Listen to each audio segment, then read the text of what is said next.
Surat police દ્વારા national road safety authority પ્રેરિત આયોજિત રોડ સેફટી મંથનનું ઉદ્ઘાટન સુરત મેયરની અને પોલીસ અધિકારીઓની હાજરીમાં યોજાઈ હતી।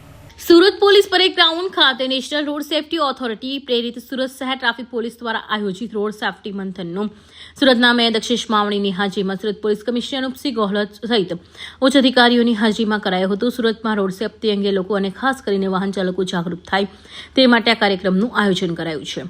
આજે ભારત સરકાર તરફથી જો રોડ સેફટી માસના ઉજવણી કરવામાં આવે છે એના આજે ઉદ્ઘાટન કરવામાં આવ્યા। આ વખતેના જો થીમ છે જો શીખ से સુરક્ષા અને ટેકનોલોજીથી પરિવર્તન, એટલે કે અમે લોકો જો અવેરનેસ લર્નિંગ કરીને જો લોકો અવેરનેસ કાર્યક્રમ થાય છે એનાથી બધા સમજીએ કે અમે ટ્રાફિકમાં શું શું કરવા જોઈએ, શું શું નહીં કરવા જોઈએ, અને સાથોસાથ જો ટેકનોલોજીનો ઉપયોગ કરીને જો ટ્રાફિકના મૂવમેન્ટ છે એને ખૂબ સ્મૂથ કરીએ।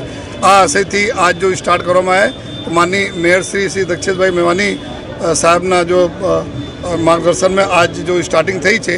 આખા માસ તક જો સુરત શહેર પોલીસ, સુરત મહાનગરપાલિકા, આરટીઓ ડિપાર્ટમેન્ટ આ તમામ લોકો મળીને જો સુરત શહેરના ટ્રાફિક વ્યવસ્થા ખૂબ સારું કરવા માટે તમામ પ્રયત્નો કરશે। માસ તક તો ઠીક છે, આખા વર્ષ તક અમે લોકો કરતા રહી જોઈએ।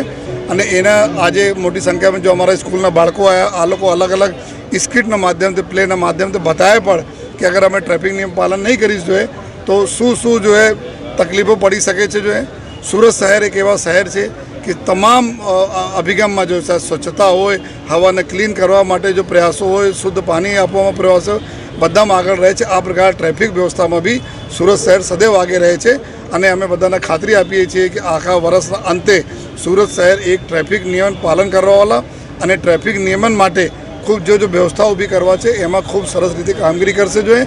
અને અમે બધા અપીલ કરીએ છીએ કે લોકો હેલ્મેટ પહેરે, સીટ બેલ્ટ પહેરે જોઈએ, રોંગ સાઈડ નહીં ચાલે, ઓવર સ્પીડિંગ નહીં કરે જોઈએ, કોઈ નશાકારક વસ્તુના સેવન કરીને કોઈ ગાડી નહીં ચલાવે જોઈએ, ઓવર સ્પીડિંગ નહીં, સિગ્નલ નહીં તોડે, જેથી અમે લોકો બધા લોકો સુરતવાસીઓને સુરક્ષિત રાખી શકીએ।